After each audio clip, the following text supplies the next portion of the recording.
Democratic lawmakers who aren't on the ballot are going full throttle on the campaign trail.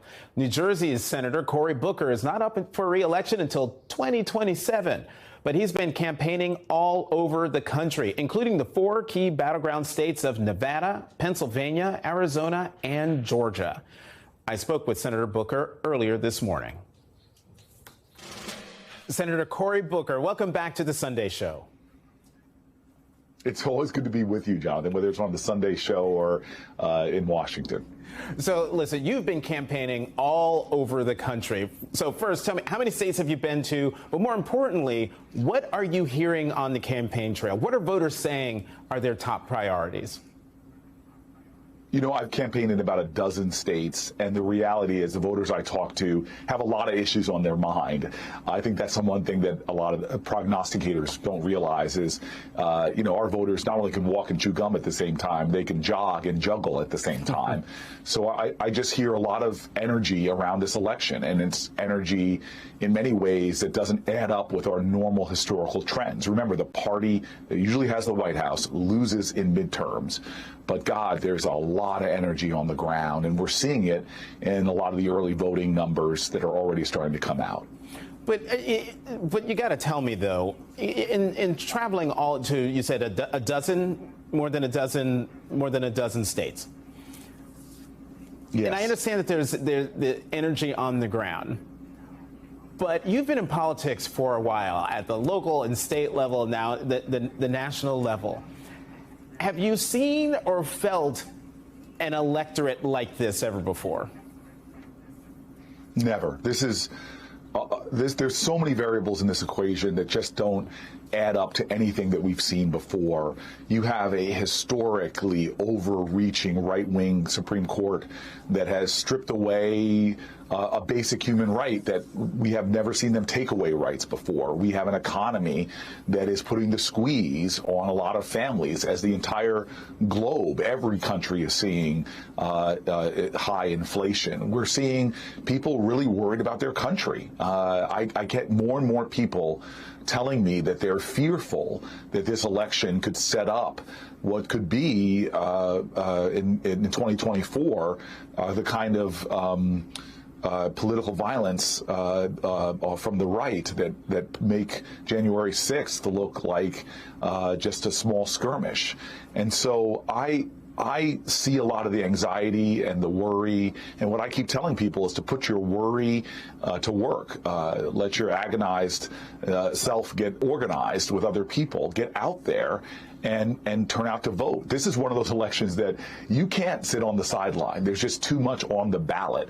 Literally, I've been to states where abortion rights are on the ballot. I've been in states where everything from marijuana to voting rights is on the ballot. And so I don't understand in this election how anybody could think it's not worth their time to let their voice be heard.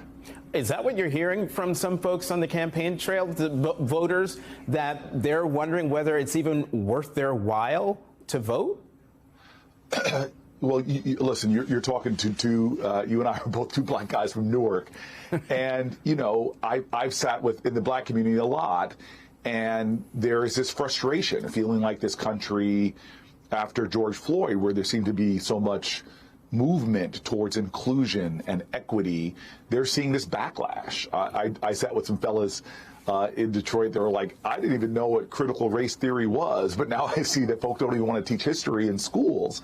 And so there is this feeling that, God, we've worked so hard, we've come so far, and yet we're still seeing a lot of challenges for our families, for our communities. And I think there are a lot of people who are frustrated about how close we have been to making change but haven't gotten it done. We're like a vote or two shy in the Senate for codifying Roe v. Wade as a law in the land. We were a couple votes shy in the Senate from making the John Lewis Voting Rights Act the law of the land. And even just on the kitchen table economics, they saw what Donald Trump did, passed the biggest tax cut for the wealthy that we have seen in generations for big corporations and more. We were able to get, for just a year, the biggest tax cut for middle class and working class families in the child tax credit, but it was only 1 year. And we were one vote shy of making it permanent. So people are like, God, we pushed so hard in the 2020 elections.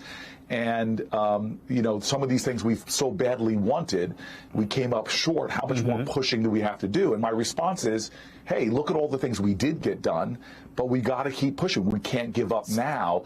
We got to understand that nothing worthwhile is easy. Every inch of ground when it comes to democracy and justice and advancement is going to have to be fought for. Senator, we've got less than a minute left, but I can't let you go without asking you about how multiple polls show Democrats have a chance to hang on to the Senate majority. But what if they don't? What's in store for the nation if Republicans do take the Senate majority? Well, I've heard both Mitch McConnell and McCarthy give a lot of light to this idea that they want to pass a national abortion ban.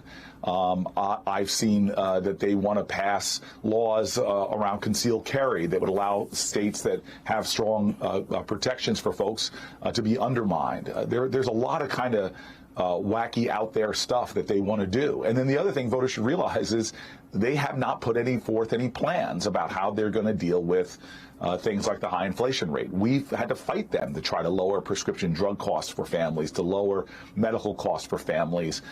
So I'm just worried that if they take control, it's going to be pretty brutal, and folks should understand that. Senator Cory Booker coming to us from the great city of Newark in the great state of New Jersey. Thank you very much for coming back to the Sunday Show.